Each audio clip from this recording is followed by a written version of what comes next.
Beaucoup de kinés veulent se lancer sur les suivis à distance, dernièrement, pour soi-disant diversifier leur activité. Et selon moi, c'est la pire raison pour laquelle tu devrais te lancer, pour diversifier ton activité. Je dis pas c'est bien, c'est mal, mais tu vas comprendre pourquoi dans cette vidéo et pourquoi ça ne peut pas te suffire comme raison. En fait, il va falloir te dire que bon, si tu t'es déjà lancé en distanciel, tu le sais déjà. Si tu le lances maintenant ou tu vas le lancer bientôt, je te préviens. Les suivis à distance, le HN, si tu te déconventionnes un jour, le déconventionner, c'est pas facile. C'est beaucoup plus difficile de vivre de ça que de la kiné en cabinet. Même si on peut mieux vivre à terme si on fait les choses bien. Mais c'est plus difficile d'y arriver. Pourquoi? Parce que les gens payent de leur poche, il faut attirer des clients et c'est pas facile. Il faut mettre des choses en place pour y arriver. Et quand il y a quelque chose de difficile, qui te demandera beaucoup d'efforts, beaucoup de temps, beaucoup d'énergie, il y aura des semaines où honnêtement tu ne vas pas avancer. Il y aura des semaines où tu auras l'impression de régresser. Il y a des choses que tu vas essayer, où tu vas dédier énormément de temps sur le fait d'essayer une nouvelle façon d'approcher ton contenu, énormément bosser sur une vidéo. Il y en a certains, selon moi, c'est une erreur, qui vont commencer à faire des programmes. Moi, je l'ai fait aussi, j'ai fait cette erreur-là. Tu vas mettre énormément d'énergie et de temps sur ça, tu vas voir que ça ne marche pas, et ça va te causer énormément de frustration. Et à ce moment-là, en fait, si tu as raison, ce qu'on appelle ton why, ton pourquoi, ton motif, de pourquoi tu fais ça, pourquoi tu as commencé à mettre en place des suivis à distance, pourquoi c'est important pour toi de développer ton activité. Si ton vrai why, ou ce que tu dis être ton motif, c'est de diversifier ton activité, tu vas lâcher. Et c'est normal. Moi aussi, je lâcherai dès la moindre défaite ou manque de victoire sur quelques semaines, si mon motif de développer les suivis à distance, c'était de diversifier mon activité. Donc, je sais que tu as peu de temps pour ça, tu manques sûrement de temps, mais prends le temps de réfléchir, d'écrire, ok. Prends le temps de réfléchir de pourquoi vraiment tu veux faire ça. Il se peut que la direction du je veux diversifier mon activité, ce soit celle que tu veux prendre. Mais il faut aller plus loin. Pourquoi tu veux diversifier ton activité? Je vais te donner mon exemple pour que tu comprennes. Moi, quand je me suis lancé sur les suivis à distance, dans un premier temps, c'était pour diversifier mon activité. Mais pourquoi je veux diversifier mon activité? Parce que je me rends compte que je ne veux pas passer ma vie enfermé dans un cabinet de 8h à 20h, 3 jours dans la semaine et les 2 autres jours de 8h à 16h. Je ne veux pas avoir ce rythme-là de vie. J'ai envie de faire autre chose déjà, même si ce n'est pas plus rentable. J'ai envie de faire autre chose dans ma journée, de pouvoir avoir le choix sur diversifier mon activité. Ok, mais déjà, c'est pas je veux diversifier, c'est je veux pas rester dans ma situation actuelle. C'est quelque chose qui ne va pas me faire du bien. Tu vois, on touche à des points de douleur propres qui sont différents mais qui sont plus puissants aussi. Mais on peut aller plus loin que ça. Ok, on peut avoir le fait, ok, je veux diversifier mon activité pour avoir une activité qui me soit un peu plus rentable, sur laquelle je puisse rentabiliser un peu plus mon temps. Parce que c'est la réalité, les suivis à distance, tu rentabilises plus ton temps à terme que sur une activité en cabinet. Ok, donc il y a le côté financier. Pourquoi je veux plus d'argent? Pourquoi je veux gagner plus d'argent? Ok, moi par exemple, je suis complètement transparent avec vous. J'ai grandi dans un milieu où l'argent, ça a été une inquiétude. On n'a jamais manqué d'argent pour manger, mais il y a toujours eu ce stress, cette tension par rapport à l'argent. J'ai grandi dans ce milieu-là. Donc moi, je sais qu'une des raisons pour lesquelles je voulais gagner plus d'argent, c'est pour avoir plus de tranquillité. Je ne suis pas quelqu'un qui baigne dans le luxe, qui aime le luxe ou quoi que ce soit. Moi, mon ambition, c'est de pouvoir avoir une famille, de pouvoir faire les courses et acheter les aliments de meilleure qualité, sans regarder les prix, donner une bonne éducation à mes enfants. Et j'ai envie de dire, c'est un peu tout. De temps en temps, un peu voyager, mais je ne suis pas quelqu'un qui a envie de gagner de l'argent, même si je trouve que c'est une très bonne chose de gagner de l'argent parce que ça veut dire qu'on apporte de la valeur à énormément de personnes. Donc ça, je trouve que c'est une bonne chose. Mais je trouve que c'est pas une fin en soi pour pouvoir juste le dépenser. Moi, c'est pas quelque chose qui me motive. Mais je suis pas en train de dire que c'est mal. Au contraire, c'est une très très bonne chose. Pourquoi je veux aussi gagner plus d'argent?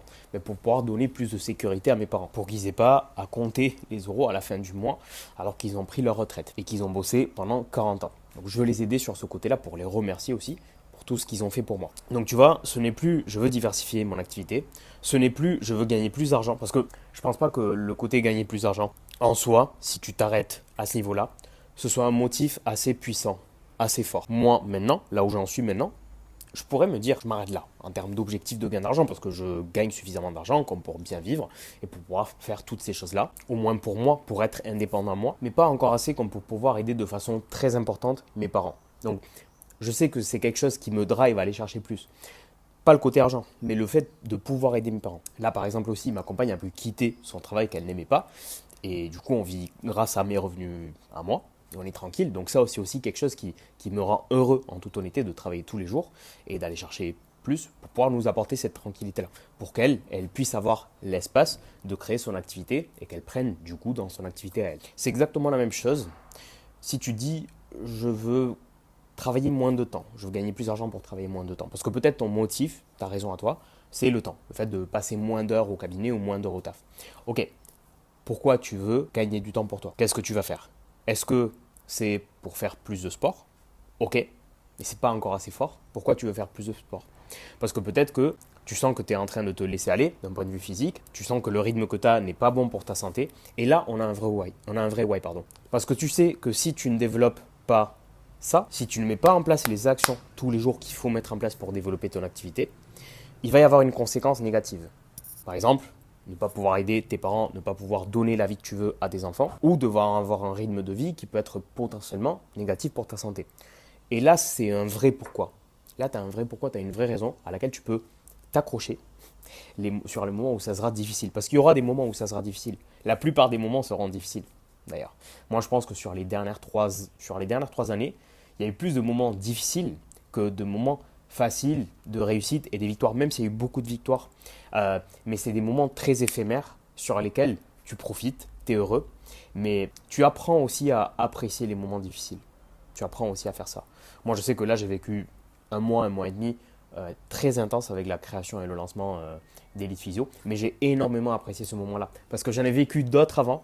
Je sais ce qui vient après et je sais que tout ce travail-là, même s'il n'y a pas le résultat qui va se projeter de façon immédiate maintenant, je suis déjà très content des résultats qu'il y a déjà avec Elite Physio, mais même si ça n'avait pas été le cas, je sais que ça vient plus tard et je sais que c'est quelque chose qui va me construire comme personne sur l'aspect personnel, mais aussi sur l'aspect professionnel. Je gagne en skills. Sur chaque vidéo que je tourne, c'est un moment difficile. Mais je sais que je suis de plus en plus à l'aise sur la caméra. Mais c'est pas toujours comme ça. Il y a des moments où les moments difficiles, tu auras de la difficulté à les vivre. Et ça va être très douloureux de vivre ces moments-là de frustration. Donc c'est pour ça que à ce moment-là, c'est hyper important d'avoir ton pourquoi, d'avoir ton why. Donc va chercher plus loin que de diversifier ton activité, essayer d'avoir un peu plus de revenus, essayer de gagner un peu de temps pour toi. Demande-toi en quoi ces aspects-là vont changer ta vie. Demande-toi en quoi le fait de rester dans ta situation actuelle va changer ta vie, de façon positive, de façon négative. Moi, je sais que par exemple, si j'étais resté en cabinet sur une activité conventionnée et je n'avais pas réussi à développer les suivis à distance, j'aurais déjà fait un burn-out ou j'aurais déjà fait une reconversion professionnelle. Le problème, c'est que j'adore la kiné et pour moi, c'était hors de question de faire une reconversion. Mais c'était très douloureux de rester dans ma situation antérieure. Pourtant, j'étais dans un très bon cabinet avec des super collègues, super environnement, mais je me sentais vraiment usé par le système et je sentais vraiment que ça m'usait. J'aime tellement la kiné que je ne peux pas m'empêcher de tout donner à mes patients. Mais le problème, c'est que si je ne suis pas bien valorisé pour ça, je termine par faire des semaines à 50 heures au cabinet, je suis complètement cramé, pour finalement toucher à la fin du mois une quantité d'argent qui ne me permet pas d'avoir assez de tranquillité pour avoir une famille, faire les courses, ne pas regarder les prix, acheter les meilleurs aliments et pour pouvoir aider mes parents. Donc en fait, le ratio entre l'investissement que ça suppose pour moi, la quantité de temps, d'énergie que j'investis et ce que je reçois en termes de temps, énergie et argent, il y a un gros déséquilibre. Donc pour moi, c'était très douloureux de rester dans cette situation. Et je savais que ça allait impacter négativement mon avenir. Ça, c'est mon why. Et il y a plusieurs choses dedans. Il y a l'aspect prendre du temps pour moi, prendre du temps pour mes enfants et être présent avec mes enfants le jour où j'en aurai, pouvoir développer une famille et créer une famille après, pouvoir aider mes parents. Ça, c'est des choses, des motifs qui me sont propres. Et finalement, la croissance personnelle que ça représente pour moi. Mais ça, je me suis rendu compte plus tard. Qu'un truc qui me nourrissait énormément, mon why, c'est de juste qui je deviens au fur et à mesure que j'évolue. Mais c'est quelque chose que je n'avais pas au début, dont je n'avais pas conscience. Mais là, je me rends compte qu'actuellement, c'est un de mes plus gros why aussi. Ça fait partie de un de mes piliers. Donc, essaie de déterminer c'est quoi tes piliers, c'est quoi tes vrais motifs, tes vraies raisons qui sont hyper fortes, pour lesquelles, à la limite, tu serais prêt à faire n'importe quoi. Est-ce que tu serais prêt à faire n'importe quoi pour diversifier ton activité? Non. Est-ce que tu serais prêt à faire n'importe quoi, ou presque n'importe quoi, pour aider tes parents dans une situation financière qui soit plus ou moins difficile? Moi, oui. Moi, je sais que je serais prêt à faire n'importe quoi. Toujours que ça aille avec mes valeurs. Je ne serais pas prêt à à arnaquer des gens, par exemple. Mais voilà, je serais prêt à investir des efforts, à investir beaucoup de temps. Pareil pour donner une meilleure vie à mes futurs enfants. Pareil pour devenir une meilleure personne. Je suis prêt à investir beaucoup de temps, d'efforts pour devenir une meilleure personne, mais pas pour diversifier mon activité. Donc essaye de réfléchir, de te demander pourquoi je veux faire ça et le pourquoi du pourquoi. C'est super important de te demander à chaque étape pourquoi c'est important pour moi de faire ça. Qu'est-ce que ça va impliquer pour ma vie, comment ça va impacter ma vie, si je le fais ou si je le fais pas. Ok. Donc, je te conseille vraiment de faire cet exercice. J'espère que la vidéo aura été utile pour toi.